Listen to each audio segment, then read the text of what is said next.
A paz do Senhor Jesus, amém, bom dia.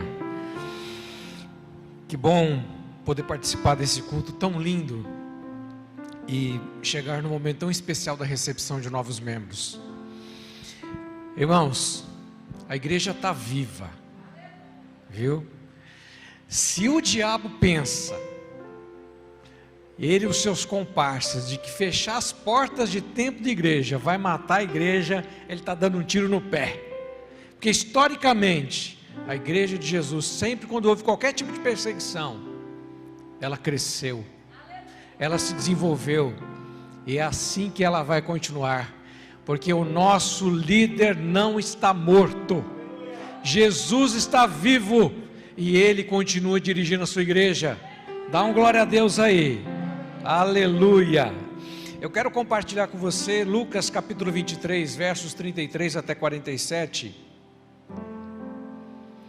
É o texto conhecido, talvez um texto que você tenha lido muito, ouvido muito nesses dias, porque ele fala da ressurreição, da crucificação de Jesus. Lucas 23, 33, a palavra de Deus começa dizendo assim: quando chegaram ao lugar chamado A Caveira, ali crucificaram Jesus e junto com ele dois criminosos, um à sua direita, outro à sua esquerda. Então Jesus disse: Pai, perdoa essa gente, eles não sabem o que estão fazendo. Em seguida, tirando sorte com dados, os soldados repartiram entre si as roupas de Jesus. O povo ficou ali olhando, e os líderes judeus zombavam de Jesus, dizendo: ele salvou outros, que salve-se a si mesmo, se é de fato o Messias que Deus escolheu. Os soldados também zombavam de Jesus, chegavam perto dele e lhe ofereciam um vinho comum, e diziam: se você é rei dos judeus, salve a você mesmo. Na cruz, acima da sua cabeça, estavam escritas as seguintes palavras: este é o rei dos judeus. Obrigado, querido. Um dos criminosos que estavam crucificados ali insultava Jesus, dizendo: você não é o Messias? Então salve-se a si mesmo e a nós também. Porém o outro o repreendeu, dizendo: você não teme a Deus? Você está debaixo da mesma condenação que ele recebeu. A nossa condenação é justa e por isso estamos recebendo o castigo que nós merecemos por causa das coisas que fizemos. Mas ele não fez nada de mal. Então disse Jesus: lembre-se de mim quando o Senhor vier como rei. Jesus respondeu: eu afirmo a você que isso é verdade. Hoje você estará comigo no paraíso. Mais ou menos ao meio-dia, o sol parou de brilhar, e uma escuridão cobriu toda a terra até as 3 horas da tarde. E a cortina do templo se rasgou pelo meio. Aí Jesus gritou bem alto: Pai, nas tuas mãos entrego o meu espírito. E depois de dizer isso, ele morreu. Quando o oficial do exército romano viu o que havia acontecido, deu glória a Deus, dizendo: de fato, este homem era inocente. Glória a Deus pela sua palavra, e que ela fale ao nosso coração, que essa palavra te encontre no momento oportuno, e que o Senhor nos fale em nome do Senhor Jesus. Eu não sei como foi a sua vida com Deus, mas a minha vida com Deus, ela começou debaixo de uma religiosidade. A minha família sempre foi muito religiosa. Aliás, a minha avó, por parte de pai, como eu sou o primeiro filho, a minha avó dizia assim: você vai ter que ser padre, porque primeiro filho, o filho mais velho tinha que ser padre. Ela passou perto, viu? Quase que ela acertou.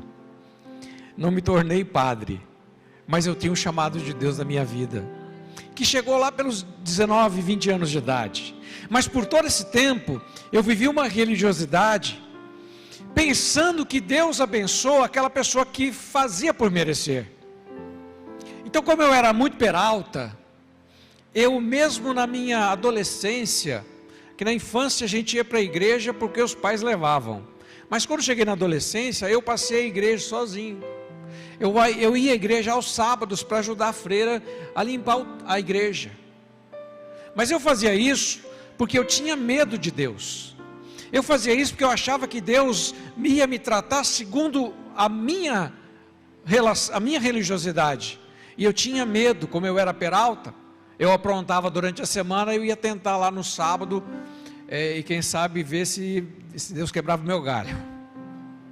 Eu não sei como é que você viveu a sua religiosidade, mas como o pastor Silas me disse que vocês estão abordando nesse tempo, numa campanha de pregações sobre uma vida mais que abençoada, eu quero dizer para você que eu aprendi na minha vida que uma vida mais do que abençoada, ela começa não com a nossa religiosidade. A vida mais que abençoada começa com um relacionamento profundo com a pessoa de Jesus. Não tem outro jeito. Se nós queremos ter bênção de Deus na nossa vida, nós precisamos ter um relacionamento profundo com Jesus. E eu creio em milagres. Eu creio que o Senhor opera milagres. Eu tenho visto Deus operar milagres. Esses dias mesmo aqui na igreja onde eu sou pastor, lá em Paulínia, temos uma história de uma menininha que nasceu de 7 meses, a Laurinha. E quando ela nasceu com um problema no intestino, os médicos abriram, e tem um vídeo da médica abrindo o intestino da menina, e o intestino esfarelando na mão dela, está filmado, esfarelando. Ela fechou e disse, não tem mais jeito.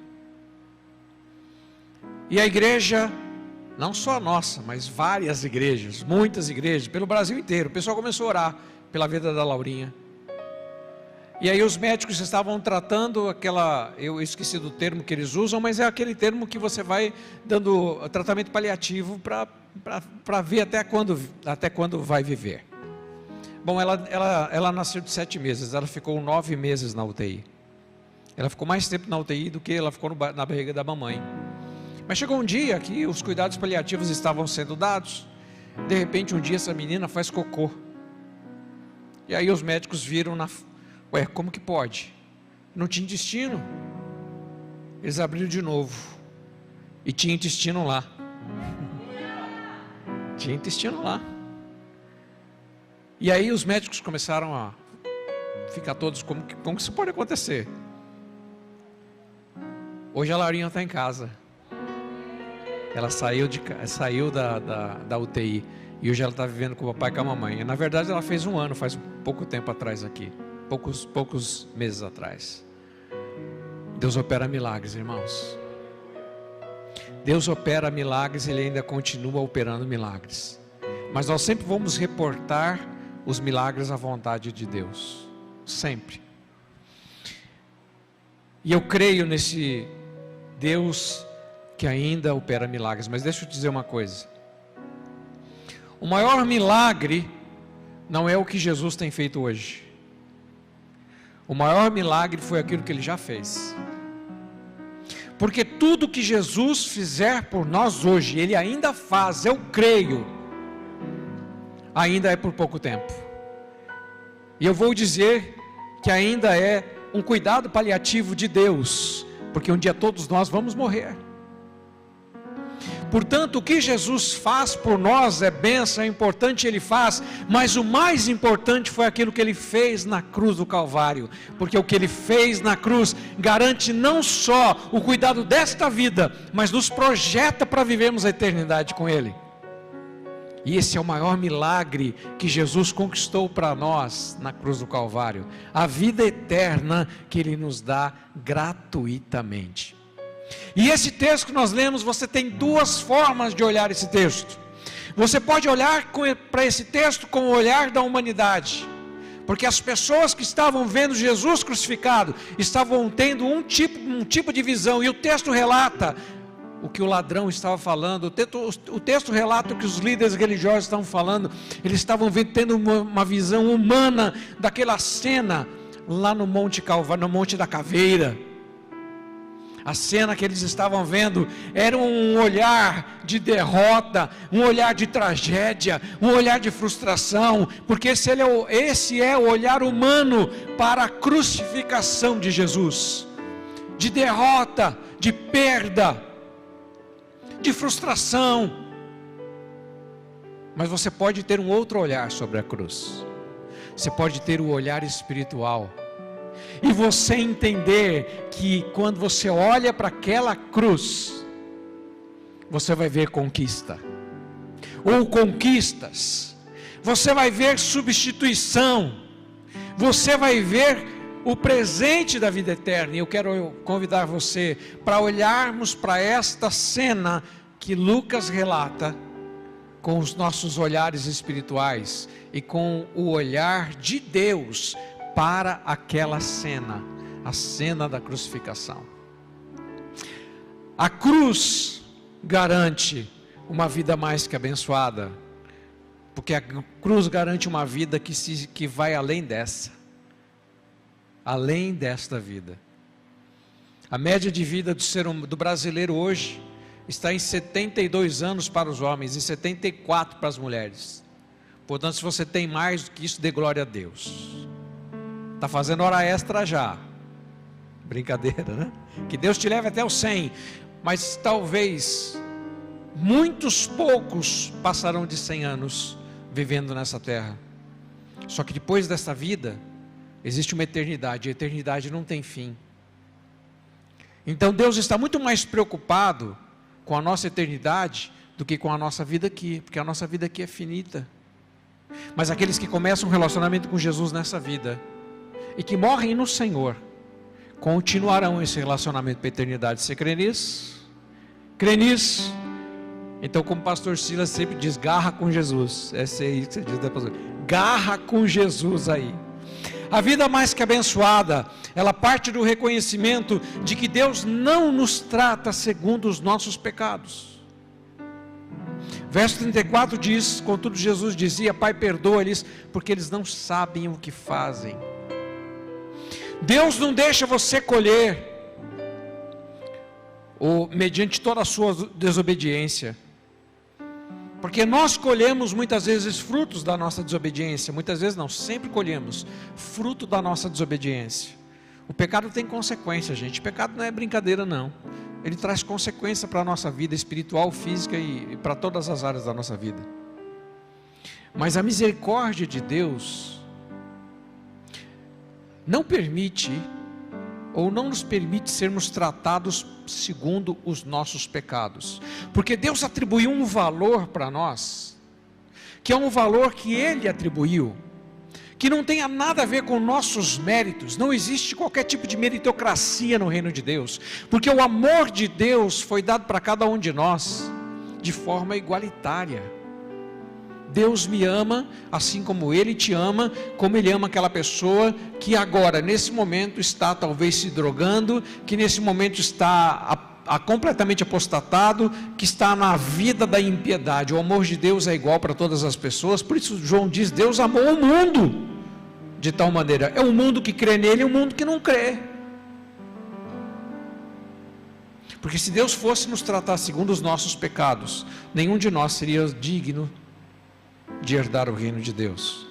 Lamentações, capítulo 3, verso 22, o profeta Jeremias diz, as misericórdias do Senhor são a causa de não sermos consumidos, porque as suas misericórdias não têm fim. Salmo 103, 10, o salmista diz assim, o Senhor não nos castiga como merecemos, na nova tradução na linguagem de hoje, nem nos paga de acordo com os nossos pecados e maldades. As misericórdias de Deus se manifestam espontaneamente para socorrer e para perdoar as nossas misérias. Nós poderíamos ter consequências drásticas por causa da vida de pecado, mas irmãos, Jesus na cruz estava lá assumindo o nosso pecado. Eu vou colocar melhor, Jesus estava assumindo a culpa do nosso pecado. Porque você precisa entender que pecado tem duas vertentes, a vertente da culpa e a vertente da consequência. Todo pecado é assim, nos traz culpa diante de Deus e traz consequência para a nossa vida. A consequência quem assume é quem comete. A culpa, Jesus assumiu a culpa daqueles que o confessaram como Senhor da sua vida. As nossas culpas estavam em Jesus. Ele estava lá assumindo as nossas culpas. Paulo em Romanos capítulo 4 verso 6 diz assim: isso foi o que Davi queria dizer quando falou da felicidade daqueles que Deus aceita, sem levar em conta o que eles fazem. O que eu e você colheríamos se nós tivéssemos que arcar com toda a consequência do nosso pecado? A Bíblia já diz: o salário do pecado é a morte. E morte, naquele contexto, é morte eterna, é separação eterna de Deus, porque a continuação do versículo fala sobre vida eterna. A morte é eterna. Morte eterna é alguém viver a eternidade separado de Deus. Só isso já é a morte. Independente do que muitas pessoas dizem, o inferno não existe. Ele existe. Mas só o fato de não viver com Deus a eternidade já é o inferno. Já seria. A segunda coisa que esse texto nos traz, para entendermos a vida abençoada, a vida mais que abençoada reconhece que Jesus nos substituiu na cruz, para nos tornar filhos de Deus. O homem natural não consegue discernir isso. As pessoas dizem assim, todos são filhos de Deus. Isso é um erro teológico, dizer que todas as pessoas são filhos de Deus. Todas as pessoas são criaturas de Deus, mas filhos, a Bíblia diz, João diz, no primeiro capítulo do seu Evangelho, versículo 12, todos aqueles quanto o receberam, Deus deu-lhes o poder de serem feitos filhos de Deus. Todos aqueles que receberam Jesus, têm o poder de serem feitos filhos de Deus, e isso as pessoas não entendem. O que nós temos que entender é que naquela cruz, quem deveria estar pregado naquela cruz para pagar os seus pecados, éramos eu e você. Jesus morreu numa cruz que não era dele, porque ele não tinha cometido pecado nenhum. A Bíblia diz que Jesus foi tentado em todas as coisas, mas não cometeu pecado. Jesus estava pagando o pecado de outros, dele mesmo nenhum. Ele não tinha cometido pecado. Essa doutrina da substituição é algo extremamente lindo, irmãos, de você entender que Deus decidiu perdoar, Deus imputou justiça, Deus nos declarou justos. Quando a Bíblia fala dos justos, ela está falando de nós, que não somos justificados por conta das nossas próprias atitudes, mas nós fomos justificados por Deus. Ele imputou justiça, ele nos declarou justos pelos méritos de Jesus, porque Jesus estava nos substituindo na cruz. Uma das últimas palavras de Jesus na cruz, quando Jesus pronuncia uma frase em aramaico que a maioria do pessoal que estava lá não entendeu, porque eles não conheciam o aramaico. Jesus era poliglota, não é? Ele falava a língua hebraica, ele falava o aramaico, ele falava grego, latim. Jesus pronuncia Eloi, Eloi, lama sabachthani. E algumas pessoas dizem assim, ele está clamando por Elias. Mas Jesus estava dizendo assim, Deus meu, por que me desamparastes? Por que naquele momento Jesus pronuncia aquela palavra? Porque é exatamente naquele momento que nele estavam sendo imputados todos os pecados daqueles que vieram antes de Jesus, daqueles que viviam na época de Jesus e daqueles que viriam depois de Jesus, que é o nosso caso. Naquela cruz, os nossos pecados estavam sendo imputados, e naquele momento Jesus estava se tornando maldito por nós, ele estava assumindo a culpa dos nossos pecados. E era como se naquele momento a santidade de Deus, o Deus santo, que não compactua com o pecado, é como se o olhar de Deus fosse tirado daquela cruz, e Jesus diz, Pai, por que me desamparastes?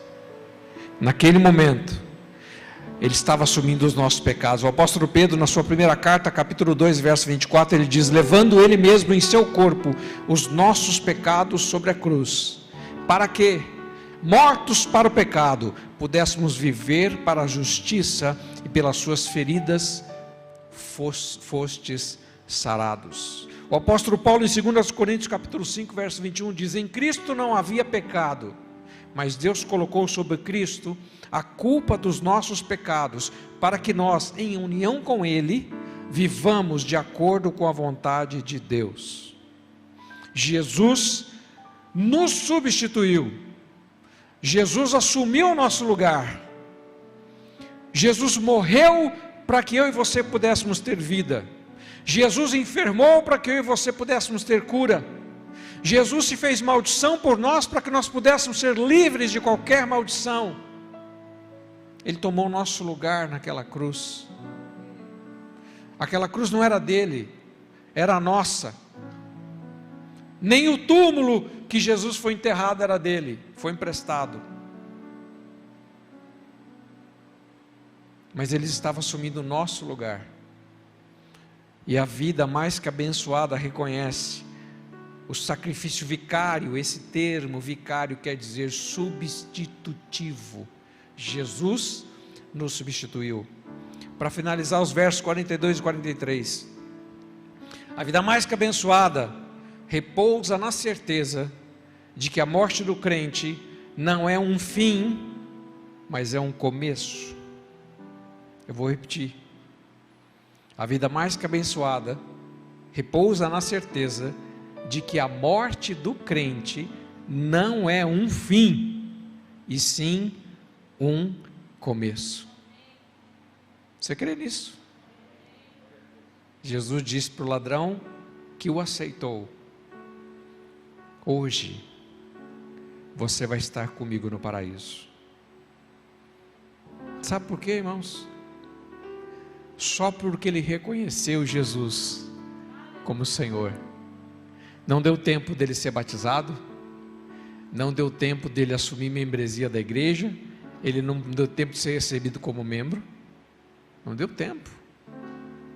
Ele não teve tempo de caminhar com Jesus, mas só o fato dele ter reconhecido Jesus como Senhor e dizer: lembra-te de mim. Jesus se lembrou dele na sua misericórdia e diz assim: ainda hoje nós vamos estar juntos no paraíso. Porque a morte daquele ladrão não encerrou a sua história. A história daquele ladrão continuou na eternidade. E quando você for se encontrar com Jesus, você vai conhecer esse camarada aí da cruz. Esse que estava do lado direito, você vai ver, você vai saber quem é. Porque ele está no paraíso, porque ele reconheceu Jesus como Senhor. Irmãos, eu sei que é tão difícil lidar com as nossas perdas. Como nós temos tido perdas, como temos. Na cidade onde eu sou pastor, Paulino, esses dias agora morreram 3 pessoas de uma família. O filho morreu num dia, a mãe, que foi ex-vice-prefeita, foi vice-prefeita na verdade da cidade alguns anos atrás, e ontem morreu o pai, sobrou só uma menina. A Covid tem consumido, tem levado muitas pessoas para a morte, e nós sentimos demais, nós choramos. Eu e o pastor Ciro estávamos falando sobre o pastor Fausto Nini, pastor nosso, irmãos, da nossa igreja em Itatiba, foi nosso presidente do MED distrital por alguns anos, um homem doce. Pastor Silas eu conhecia desde a época da Assembleia de Deus, né, pastor? Homem doce, partiu para a eternidade, não conseguiu vencer a doença. E é tão triste, tem sido triste esses enterros de Covid. Sai do carro funerário, já enterra, não dá nem tempo de fazer nada, porque não pode ter contato. A gente sofre demais com esse negócio. Mas uma coisa, irmãos, a gente tem como esperança. E quando eu estou nos velórios, tem uma coisa só que eu digo: vocês não perderam essa pessoa que está aí. Porque às vezes a pessoa fala assim: eu perdi meu pai, eu perdi a minha mãe, eu perdi o meu amigo. Você não perdeu não, porque quem perde não sabe onde está. Nós sabemos onde aqueles que morreram no Senhor estão. Não estão perdidos não, estão no céu, estão com o Senhor. Aqueles que morrem no Senhor se prepararam a vida para estar com Deus, irmãos. O que a igreja faz? A igreja prepara pessoas para a eternidade. Esse é o nosso maior trabalho, é preparar você para se encontrar com Deus. Então nós sofremos demais com a morte, mas a morte de um crente não é o fim. A morte de um crente é o começo de uma vida eterna com Deus, e isso é o que conforta o nosso coração. João, capítulo 3,16 que eu citei, Deus amou o mundo de tal maneira, para quê? Por que João usa essa expressão de tal maneira? Ele não dimensiona, mas ele diz: Deus amou o mundo de tal maneira, e deu o seu Filho unigênito, para que todo aquele que nele crê, não pereça, mas tenha a vida eterna. Sabe o que é não pereça aqui? O termo aqui, no grego, quer dizer, não perecer quer dizer não cumprir o propósito para o qual Deus o criou. Esse é o termo, a palavra, o que quer dizer a palavra perecer no grego, não cumprir o propósito para o qual Deus o criou. Deixa eu fazer uma pergunta: qual que é o propósito da criação da banana? Para que uma banana foi criada? Ela foi criada para ser comida, não é verdade? Se você não comer a banana, o que acontece com a banana? Ela apodrece, ou seja, ela foi feita para ser comida. Se ela não for comida, ela simplesmente não consegue cumprir o propósito para o qual ela foi criada, que ela foi criada para ser comida. O Deus nos criou para vivermos eternamente com Ele, e esse perecer é alguém que não vai viver a vida que Deus preparou, que não vai cumprir o propósito para o qual Deus o criou, que é vivermos eternamente com Ele. Deus nos criou para vivermos com Ele. Deus criou um lugar, um jardim para o homem viver com Ele. Quem abortou esse processo foi o próprio homem, através da sua desobediência. Mas Deus, Paulo em Coríntios, capítulo 15, verso 23, diz assim: mas na verdade é que Cristo foi ressuscitado.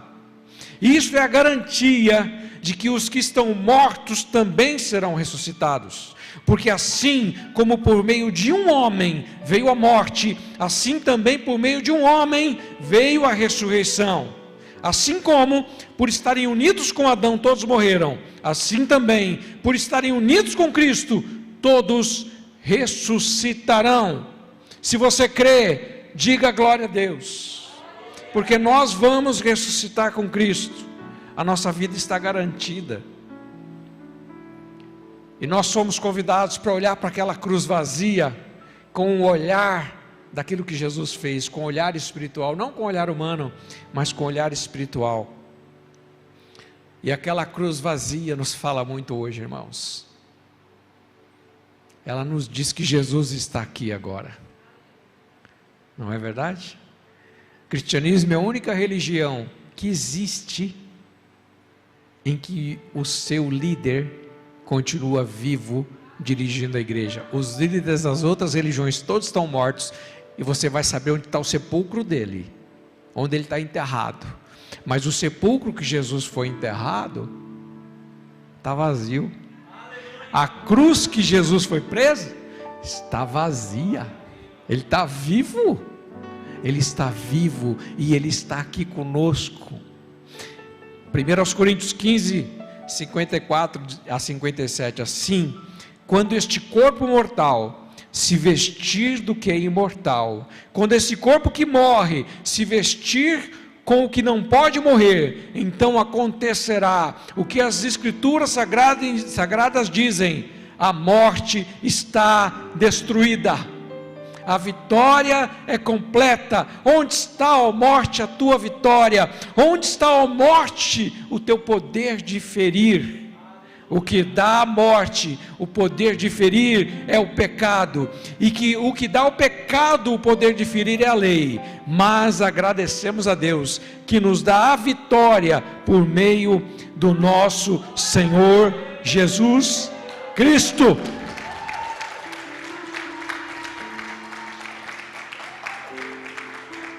Por isso nós podemos glorificar que mesmo que nós morramos, mesmo que os nossos entes queridos morram, isso é uma separação temporária, porque quem morre começa uma vida nova. Quem morre começa uma vida eterna com Deus, e bendito são aqueles que morrem no Senhor, diz a palavra de Deus. Eu quero te agradecer, Deus, nesta manhã, pela tua palavra, te louvar por esse tempo de compartilhar esta palavra que simplesmente fala das nossas bases, das bases da nossa fé. Mas como é bom recordarmos tudo aquilo que o Senhor fez. O Senhor fez o que ninguém poderia fazer, nenhum homem poderia fazer, porque o próprio Deus precisou tomar forma de homem para vir nos resgatar. Jesus é o caminho, porque Ele veio do céu, só Ele pode nos levar de volta. Ele é o caminho, e caminhando com Ele no caminho, nós retornaremos para os lares celestiais. Glórias ao Senhor, pela Tua palavra, e por tudo que o Senhor fez por nós. Amém? Jesus ressuscitou. Aleluia! Feliz Páscoa para você.